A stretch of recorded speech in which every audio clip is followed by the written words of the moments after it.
This is one of the cats that live in that abandoned place right there across through that window. And I like to, whenever I get tuna fish or anything, I like to leave it out there because I believe that even animals who are homeless deserve at least a decent meal.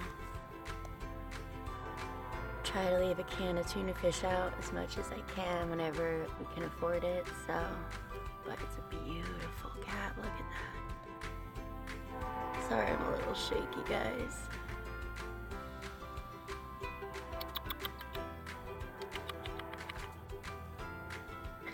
It's been grubbing on it for like 20 minutes now.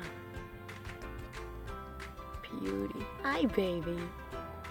Well, like I said, I believe everyone deserves at least a meal, whether you're an animal or a human being.